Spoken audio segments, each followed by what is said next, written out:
12절부터 17절까지의 말씀, 우리 찬양 예배니까요 한 절씩 교독해서 읽도록 하겠습니다. 12절부터 17절까지의 말씀. 그러므로 너희는 하나님이 택하사 거룩하고 사랑받는 자처럼 긍휼과 자비와 겸손과 온유와 오래 참음을 옷 입고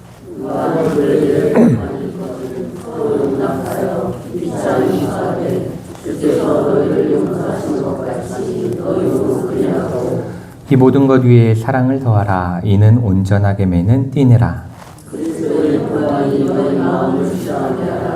너희는 평강을 위하여 한 몸으로 부르심을 받았느니 너희는 또한 감사하는 자가 되라. 그리스도의 말씀이 너희 속에 풍성히 거하여 모든 지혜로 피차 가르치며 권면하고 시와 찬송과 신령한 노래를 부르며 감사하는 마음으로 하나님을 찬양하고 또 무엇을 하든지 말에나 일에나 다 주 예수의 이름으로 하고 그를 힘입어 하나님 아버지께 감사하라. 아멘. 우리가 성탄을 지내고 처음 맞는 주일입니다. 성탄절을 그저 해피 할리데이로 지내느냐 아니면 메리 크리스마스로 지내느냐, 이거에 따라서 아마 성탄을 보낸 우리의 마음이 좀 다르지 않았을까라는 생각을 해보게 됩니다. 우리가 성탄절을 감사함으로 또 예배를 드렸다라는 것은 단지 그저 아기 예수님의 오심에 대해서 기뻐하는 것을 넘어서서 우리 예수님을 우리의 왕으로 모시겠다라는 것을 또한 의미하는 것입니다. 우리가 예수님을 우리의 왕으로 모시기 때문에 그 왕이 태어나심에 대해서 감사할 수 있는 것이고, 우리가 예수님을 왕으로 모시기로 했기 때문에 그 아기 예수님이 나심을 기뻐할 수 있다라는 것입니다. 그렇죠? 우리가 예수님을 왕으로 모실 게 아니면 굳이 그날을 그렇게 기뻐할 이유가 없고 감사하며 예배드릴 필요가 없는 거예요. 하지만 우리가 그분을 왕으로 모시기로 했기 때문에 그날이 너무나 우리에게는 기쁘고 소중한 날이 되는 것입니다. 그리고 이렇게 예수 그리스도를 왕으로 섬기겠다라는 그러한 다짐을 하는 것, 또 우리가 그렇게 예수님을 예배한다라는 것은 어찌 보면 이제 이 세상의 왕을 더 이상 모시지 않겠다라는 것이죠. 이 세상 것들을 더 이상 추구하고 따르지 않겠다라는 것을 이야기합니다. 그래서 성경에서는 이걸 어떻게 표현하냐면 옛사람을 벗어버리고, 그렇죠? 새 사람을 입는다라고 우리가 흔히 표현을 합니다. 이 이야기는 이제 더 이상 나는 이 나라 백성이 아니고 이제 새로운 나라의 백성, 새로운 시민권을 가진 자가 된다라는 것을 이야기한다라고 볼 수 있습니다. 우리가 그 외국으로 이민을 가면 그 나라 시민권을 받아야 되죠. 그렇죠? 근데 그 시민권을 받기 위해서는 선서를 합니다. 그 선서 중에 가장 중요한 내용이 무엇이냐면 그 나라의 법을 따르겠다라는 것입니다. 그렇죠? 기존에 내가 있던 나라의 법을 지키는 것이 아니라 이제 내가 그 나라의 법을 따르겠다라는 것을 선서하는 것이 그 시민권을 따는 가장 중요한 포인트고 가장 중요한 일이에요. 그렇기 때문에 어찌 보면 우리는 이제 예수님을 왕으로 모시기로 했으니 이제 옛것을 벗어버리고 이제 새 사람이 되기를 원합니다. 새로운 법을 따르기를 원합니다. 이렇게 말하는 것이, 그리고 고백하고 살아가는 것이 어찌 보면 우리가 해야 될 몫이라고 볼 수 있습니다. 그래서 그것에 대해서 오늘 골로새서 3장이 우리에게 말씀하고 있는데, 우리가 읽은 앞에 5절부터 11절까지의 말씀은 우리가 지금까지 추구해왔던, 사람들이 예수님을 믿기 전에 추구해왔던 옛사람, 그러니까 다른 법을 따랐던 그 내용에 대해서 이야기를 하고 있죠. 그래서 5절부터 보시면 이 땅에 있는 지체를 죽이라 이렇게 말씀하고 있지만, 땅에 있는 것에 대해서 이야기하는데 그것은 음란과 부정과 사욕과 악한 정욕과 탐심이니 탐심은 우상숭배라 이렇게 이야기하고 있습니다. 이러한 아주 욕심이나 죄악에 대한 부분을 이야기하고 있고 그것을 버려야 된다라고 말씀하고 있고, 또 8절에 보시면 너희가 이 모든 것을 벗어버리라 하면서 분함과 노여움과 악의와 비방과 너희 입에 부끄러운 말, 그리고 서로 거짓말하면 안 된다 이렇게 말씀을 하고 있습니다. 이러한 것들은 어찌 보면 이 세상의 것이고 그리고 사탄이 우리에게 주는 마음이고 그것은 아주 잘못됐다라는 거죠. 예수 믿는 사람들이 가졌던 안 되는, 버려야 되는 마음들이라고 볼 수 있습니다. 그러면서 이제 그 12절부터 이렇게 말씀합니다. 그러면서 이제 시민권을 받는다라는 것, 새 사람이 된다라는 것은 이러한 것이고, 그러한 사람들이 이렇게 살아야 된다라고 말씀하고 있는데, 먼저 12절 말씀을 보시면 무엇을 이야기하냐면, 새 사람이란 무엇인가에 대해서 먼저 말씀하고 있습니다. 새 사람. 그러니까 이제 하나님 나라의 시민권을 갖기로 선서한 사람은 어떠한 사람인가에 대해서 먼저 이야기를 하고 있는 거죠. 이 보시면 12절에 뭐라고 되어 있냐면, 너희는 하나님이 택하사 거룩하고 사랑받는 자다. 이렇게 말씀하시는 거예요. 자처럼 이렇게 말씀하고 있지만, 이 세 번역 말씀으로 보면은 여러분은 하나님의 택하심을 입은 사랑받는 거룩한 사람답게 살아야 됩니다. 이렇게 말씀하면서 그것이 어찌 보면은 그 새 사람이다라고 말씀하고 있는 겁니다. 그런데 이 새 사람에 대해서 하늘의 시민권을 가진 자에 대해서 이렇게 이야기하고 있는데 세 가지로 이야기하죠. 첫 번째는 택하신, 그렇죠? 택하신. 그리고 두 번째는 거룩한. 그리고 세 번째는 사랑하신. 이렇게 세 가지로 사랑받는 이렇게 세 가지로 말씀하고 있습니다. 우리는 택하심을 입은 자요, 하나님께 사랑받는 자요, 그리고 또한 하나님께 거룩하게 구별된 자다. 이렇게 우리에게 말씀하고 있는 거예요. 우리는 그런 존재라는 겁니다. 그렇다면 택하신 자라는 것은 무엇이냐면 하나님이 택하신 자라는 거죠. 그렇죠? 하나님의 선택을 받은 자라는 거예요. 여러분 여기 있는 건 오로지 하나님이 택하셔서 이 자리에 있다라는 걸 말씀하고 있는 겁니다. 그렇지만 이것에 대해서 우리가 잘 생각해야 되는 것은 우리가 택하심을 받았기 때문에 구원이 예정되어 있지만 완전한 구원을 이룬 자는 아니라는 거예요. 우리는 구원을 이루어가는 자라는 겁니다.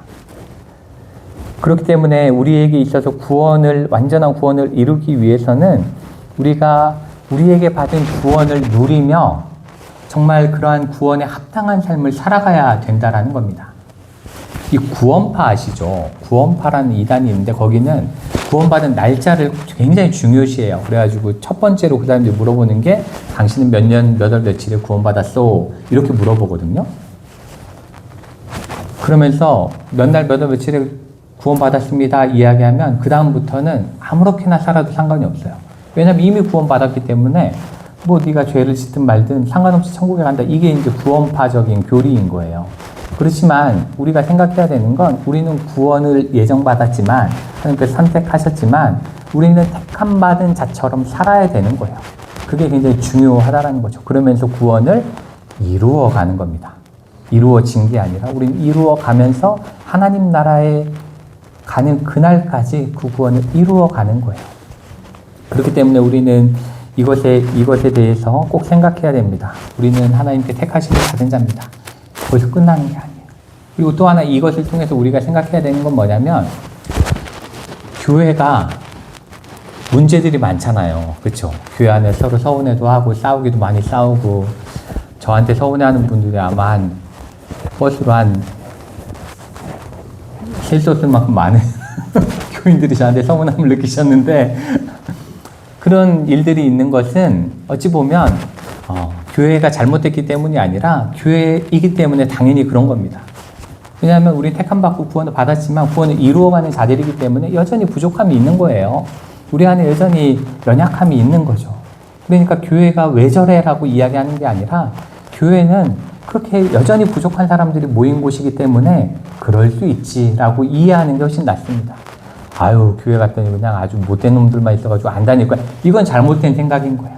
왜냐, 우리는 교회를 이루어가는 자들이기 때문에, 하나님 나라를 이루어가는 자들이기 때문에 다 실수하고 사람한테 상처도 잘 주고 그렇죠? 그런 것들이 있는 겁니다. 그러니까 이런 사람들하고 같이 신앙생활 못하겠어가 아니라 나도 저 사람들에게 그럴 수 있어.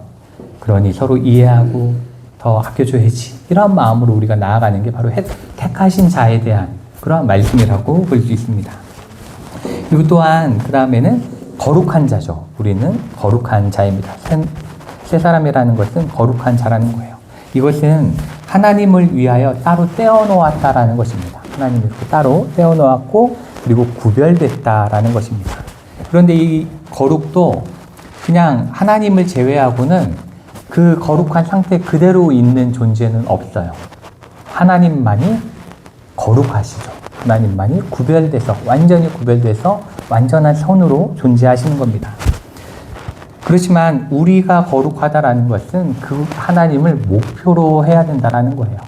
그 목표로 삼고 그 거룩함을 이루어가기 위해서 노력해야 된다라는 거죠. 그렇기 때문에 우리는 하나님의 성도로 부름받은 그 순간부터 그 거룩함을 이루어내기 위해서 세상 사람들로부터 구별하신 하나님의 뜻에 따라서 그 구별함을 이루어가는 존재, 그렇죠? 이루어가는 존재가 되어져야 합니다. 그렇기 때문에 우리는 어찌 보면 우리가 거룩하기 때문에 하나님의 부르심을 받은 게 아니라, 그렇죠? 이 세상과 다름을 보여주게 하시기 위해서, 우리를 구별해내시기 위해서, 우리를 거룩하게 살아가게 하시기 위해서 성도로 부르신 것이다라는 것을 기억을 해야 합니다. 그렇기 때문에 우리의 기도의 제목은 언제나 우리가 예수님을 닮아가게 해주십시오. 예수님을 따르게 해주십시오. 하나님과 같은 성품을 갖게 해주십시오. 이러한 것이 기도의 제목이 돼야 되는 거예요. 우리는 거룩한 자이니 그러면서 교만해지는 게 우리가 해야 될 몫이 아닙니다. 우리를 예수님 닮는 자로, 예수님을 닮아가는 자로 세워주십시오. 그러한 사람이 되기를 원합니다. 이렇게 되는 것이 바로 성도의 일이라고 할 수 있습니다. 그리고 사랑받는 자가 등장하는데 여기서 사랑받는 자라는 것은 우리가 항상 기억해야 된다는 겁니다. 그 무엇을 기억하냐면 하나님은 우리 믿는 성도들을 사랑하신다는 것, 끝까지 사랑하신다는 것, 아끼고 계시다라는 것, 그것을 꼭 기억해야 된다는 것입니다. 그리고 무엇보다도 하나님이 우리를 너무나 사랑하셨기 때문에 뭘 하셨어요? 독생자 예수 그리스도를 보내시고, 그렇죠? 우리를 너무나 사랑하셨기 때문에 무조건적으로 사랑하셨기 때문에 그 아들을 십자가에 달려 죽게 하시는 은혜의 역사들을 이루셨다라는 겁니다.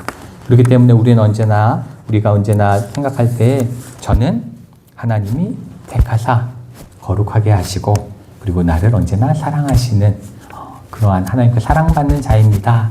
그것이 내 새 사람으로서의 나의 모습입니다. 이렇게 고백할 수 있어야 합니다. 그리고 우리가 생각해야 될 것은 그러한 새 사람이 되었으면 여기 말씀에 보니까 옷을 입어야 된대요. 이제 새 옷을 입어야 된대요. 옛사람, 옛옷은 벗어버리고, 그죠? 죄악된 옛옷은 벗어버리고 새 옷을 입어야 된다라고 합니다. 그러면서 말씀 보시면 긍휼과 자비와 겸손과 온유와 오래 참음을 옷 입는다 이렇게 말씀하고 있는데 이 옷 입는다라고 성품을 왜 옷 입는다라고 표현했을까를 생각해 보면 우리가 어떤 옷을 입고 있느냐에 따라서 우리의 행동이 달라집니다. 그렇죠? 우리가 어떤 옷을 입고 있느냐가 굉장히 중요해요. 제가 목회자 셔츠 입는 걸 굉장히 싫어합니다. 여기 이렇게 아시죠? 이렇게 십자가 있는 요 넥타이 안 매도 되는 요 목회자 셔츠가 있는데 제가 그거 입고 예배 때 오는 건 괜찮은데 밖에 나가는 걸 굉장히 싫어해요. 나가서 욕을 못해. 운전도 조심해야 되고 그래가지고 저는 수철교회 와서 참 좋았던 것 중에 하나가 교회차에 교회 마크가 없어요. 그래서 참 좋은데 이 옷을 입으면 그거에 맞게 행동을 해야 되는 거예요. 그렇죠? 이 목회자 셔츠를 입고 뭔가 평소에 양복을 입으면 그냥 직장인인가 보다 하지만 목회자 셔츠를 입고 가면 목사님이시네요 이러면 그때부터 싫은 소리도 못하고 불평도 못하고 그냥 해주는 대로 다 그냥 네 좋습니다 하고 가야 되는 거예요. 그리고 또 이제는 전 민방위도 이제 다 끝나고 오래됐지만 예비군 훈련을 예전에 간 적이 있습니다. 이제 여러 번 가야 되는데 이제 뭐 학생 예비군 이런 때는 뭐 잠깐 가서 교육받는 거니까 그랬지만 동원 예비군에 들어간 적이 있어요. 근데 이 현역으로 군복을 입을 때랑 예비군으로 예비군복을 입는 건 완전히 다릅니다. 예비군복을 입잖아요. 그러면 그때부터 길가에 침부터 뱉는 거예요. 침을 뱉고 서 있을 때 이렇게 못 서 있습니다. 무조건 짝다리를 짚어야 돼요.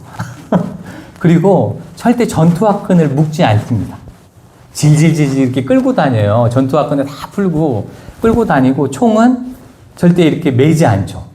이렇게 땅바닥에 이렇게 끌고 다녀야 그거는 박사님이든 교수님이든 목사님이든 상관이 없어요. 신부님이든 스님이든 그 예비군장에 오면은 다 똑같아요. 총 질질질질 끌고 다니면서 조교가 아우 선배님들 이거 하셔야 됩니다. 그럼 뭐라고 그래요? 너나 해라. 너부터 해라. 이러면서 그냥 막 갑자기 불량스러워지는 거예요. 이렇게 옷을 뭐 입느냐는 사람을 정말 바꿔놓습니다.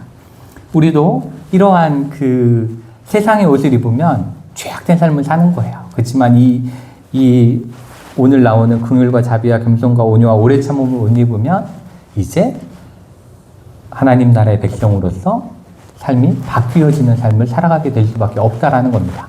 그렇기 때문에 이걸 옷 입어야 되는데 보시면 긍휼과 자비와 겸손과 온유와 오래 참음이 5가지를 이야기하는데 이것은 성경에서 하나님의 성품을 이야기할 때 또 예수 그리스도의 성품을 이야기할 때 대표적으로 이야기하는 성령의 열매에서도 대표적으로 이야기하는 게 이 5가지의 성품입니다. 그렇기 때문에 이걸 옷 입는다라는 건 뭐냐면 우리 안에 그리스도를 주인으로 모신다는 것과 똑같은 거예요. 이게 표현이 다른 거죠. 옷을 입느냐, 우리 안에 그리스도를 주인으로 삼아서 그 주인이 시키는 대로 하느냐, 이거의 차이인 거예요. 그러니까 이것은 어찌 보면 예수를 옷 입는다라고 이해하셔도 됩니다. 그렇다면 이것이 무엇이냐 하나씩 살펴보면, 간단히 살펴보면 긍휼은 어려운 형편에 있는 사람을 보면 마음이 아프고, 그렇죠? 마음을 아프고 불쌍히 여기는 것을 이야기합니다. 우리 안에 긍휼한 마음이 있다라는 것. 그렇기 때문에 우리는 힘들고 어려운 사람이 있으면 우리 안에 그 긍휼의 마음이 있어야 합니다. 우리 안에 예수가 살아 움직인다라는 건 그 마음이 있다라는 것을 이야기합니다. 그리고 자비는 어찌 보면 그 죄인들에 대해서 용서하는 거죠. 용서하는 것입니다. 우리가 우리 하나님의 자비하심으로 인해서 우리가 구원을 받았기 때문에 우리를 힘들게 하고 어렵게 하는 사람들을 똑같은 방식으로 공격하는 것이 아니라 자비롭게, 자비로운 마음으로 대해주는 것.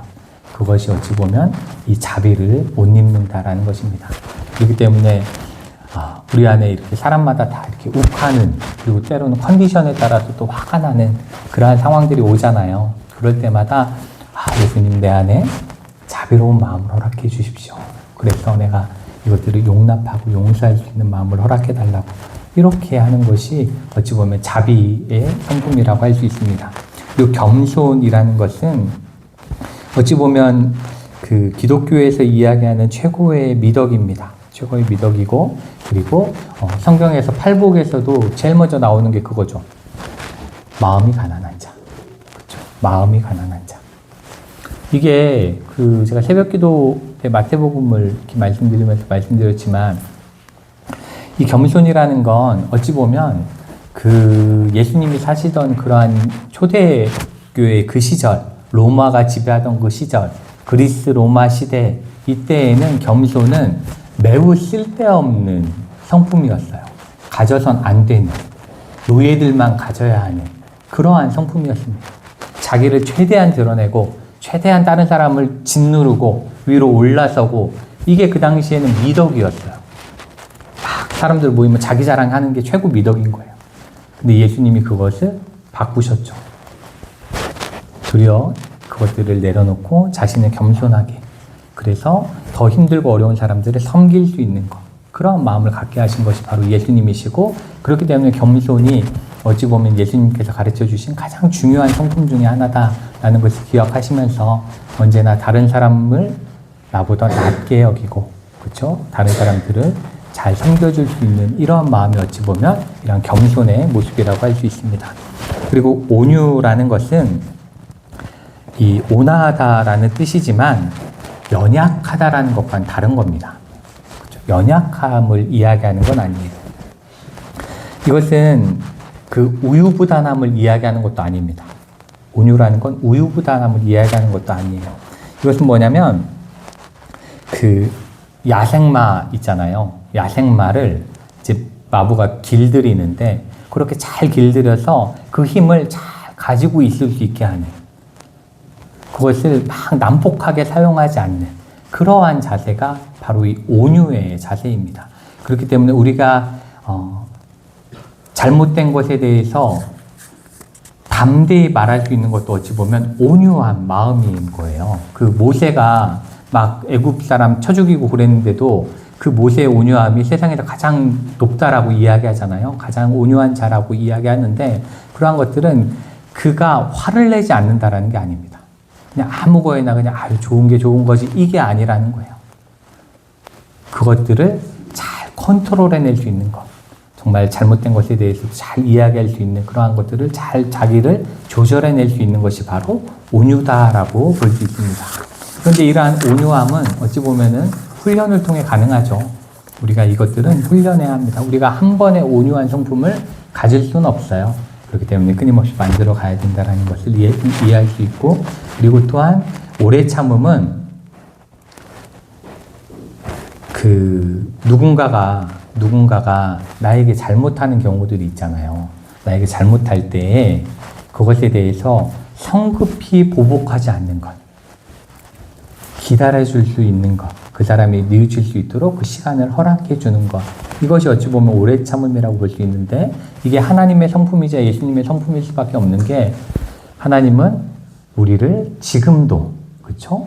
우리가 지금도 여러분 중에 이제 난 천국 갈 자격이 됐어요, 이제 완벽해, 이렇게 생각하시는 분 아무도 없잖아요. 여전히 죄가 우리 안에 살아 움직이잖아요. 그런데도 하나님은 우리를 벌하지 않으시고, 그렇죠? 우리를 지옥 길로 인도하지 않으시고 끝까지 참으시는 모습을 우리가 지금도 느낄 수 있습니다. 그렇기 때문에 그러한 하나님의 모습을 본받아서 다른 이들을 향해서 이렇게 오래 참아주는 것, 그것이 어찌 보면 하나님께서 우리에게 바라시는 모습이다 라고 할 수 있습니다.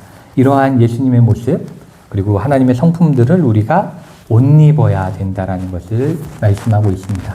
그렇기 때문에 우리는 언제나 하나님 앞에 기도하며 나아가야 됩니다. 하나님께서 우리의 인도자가 되어주시고 우리 마음속에 하나님의 성품을 덧입혀 주셔서 우리가 이제는 죄된 것을 버리고 하나님의 이 따뜻한 성품들, 사랑의 성품들을 입고 살아가기로 원합니다. 우리가 교회 안에서도 그렇게 교제하기로 원합니다. 이렇게 하는 모습들이 필요합니다. 그리고 이렇게 새 사람을 입은 사람, 이러한 성품을 옷 입은 사람들은 다음과 같은 삶을 살아가야 합니다. 첫 번째는 그 13절에 보시면 누가 누구에게 불만이 있거든 서로 용납하여 피차 용서하되 주께서 너희를 용서하신 것 같이 너희도 그리하고, 이렇게 말씀하고 있습니다. 이것은 약간 작은 의미예요. 소극적인 의미죠. 소극적으로 그냥 참아주는 거예요. 그냥 누가 잘못하면 그냥 용서하는 정도에서 그치는 거죠. 아유, 용서하고 그냥 못 들은 척하고 그냥 여기서 끝내자, 약간 요 정도, 그냥 기다리는 그 정도의 모습입니다. 근데 그 다음에 해야 되는 건 뭐냐면 이 모든 것 위에 사랑을 더하라, 이렇게 말씀하고 있습니다. 거기서 그냥 참는 데서 그치는 게 아니라 그 사람을 사랑해 주는 거예요. 나에게 정말 밉게 해가지고 정말 너무 미운데 그 모든 걸 용서하고 사랑으로 안아주는 데까지 이르러야 한다라는 거죠. 적극적인 모습이 필요합니다. 왜냐하면 우리가 죄를 지었을 때 그냥 단지 우리를 용서하셨을 뿐 아니라 하나님께서 어떻게 하셨어요? 우리를 그럼에도 불구하고 사랑해 주셨죠. 그렇죠? 이 소극적인 용서에서 적극적인 사랑의 모습까지 나아가야 되는 겁니다. 그렇게 사랑하는 모습들이 우리 안에 필요한 거죠. 그리고 이러한 사랑이 우리 안에 더하여질 때에 이 14절 마지막에 뭐라고 말씀하냐면 이는 온전하게 매는 띠니라, 이렇게 말씀하고 있습니다. 이렇게 사랑으로 우리가 서로 모든 걸 안아줄 수 있을 때 띠가 맺어지는 거예요. 이 지금 옷도 똑같죠. 옷의 마무리는 뭐냐면 바지를 입으면 띠를 매야 돼요. 그러면 그게 완성되는 겁니다. 그렇죠? 옛날 그 중동 지역의 옷은 어때요? 위로 덮어서 입고 그 다음에 마지막 뭐예요? 띠로 마무리하는 거죠. 그걸 다 해야 옷이 입었다, 이렇게 표현할 수 있는 거예요. 그렇게 사랑이 덧입혀질 때, 우리 안에 사랑이 가득할 때 비로소 우리는 정말 하나님 나라의 시민으로서의 자격이 주어졌다, 우리는 그 삶을 살아간다. 이렇게 이야기할 수 있다라는 것입니다. 또 또한 그것을 통해서 15절에 보시면 그리스도의 평강이 우리의 마음을 주장해야 된다. 이렇게 말씀하고 있습니다. 이제는 그러한 평강이 우리 마음을 주장하게 해야 되는데, 근데 이 평화는 혼자 이루기 굉장히 어렵습니다. 혼자 이루기 어렵기 때문에 여기 보시면 너희는 평강을 위하여 한 몸으로 부르심을 받았다. 이렇게 말씀하고 있습니다. 우리가 함께 모여서 하나님을 함께 예배하고 서로를 위해 기도하고 서로 사랑할 때 우리 안에 참된 평강이 임할 수 있는 거예요. 혼자 아무리 도닦아도 우리 안에 평강이 임할 수 없습니다. 그렇기 때문에 우리가 함께 모인다라는 건 이러한 평강을 이루기 위해서 모이는 것이고, 그렇기 때문에 우리는 모여서 이 평강을 이루기 위해서 16절에 보시면 그리스도의 말씀이 너희 속에 풍성히 거하여 모든 지혜로 피차 가르치며 권면하고, 이렇게 말씀을 나누는 이유, 우리가 설교를 이렇게 함께 말씀을 나누는 이유는 바로 하나님의 은혜 가운데 평강을 이루어가고 우리가 하나됨을 이루기 위함이라는 것입니다. 그리고 시와 찬송과 신령한 노래를 부르며 감사하는 마음으로 하나님을 찬양하고, 그리고 또 무엇을 하든지 말에나 일에나 다 주 예수의 이름으로 하고 그를 힘입어 하나님 아버지께 감사하라. 이렇게 말씀하면서 우리가 하나님께서 원하신 평강을 이루기 위해서 함께 모여 예배하고 찬양하고, 또한 무엇을 하든지 말에나 일에나 다 주 예수의 이름으로 우리가 함께 일하고, 그렇게 함으로써 하나님 나라의 백성으로서의 삶을 완성해 나아가라. 이렇게 말씀하고 있는 것입니다. 그렇기 때문에 우리는 이 교회에 올 때 제가 항상 부탁드리지만 그냥 이 예배 시간으로 끝나는 게 절대로 아닙니다. 예배 드리고 그냥 딱 돌아가시는 거에 만족하지 않으셨으면 좋겠어요. 좀 더 적극적으로 서로 사랑하시고 평강을 이루기 위해서 우리가 함께 교제하고 사랑을 나눔으로써 정말 하나님께서 원하시는 하나님의 나라의 시민으로서의 삶을 완성시켜 나갔으면 좋겠습니다. 그러니 우리가 하나로 모였으니 그러한 하나님을 바라보면서 하나님을 함께 예배하고 찬양하고 교제하며 나아가는 저와 여러분 되시기를 주님의 이름으로 축복합니다. 네, 그러한 의미에서 제가 찬양을 준비를 했어요. 하나님께서 우리를 부르신 이유가 어디에 있는지,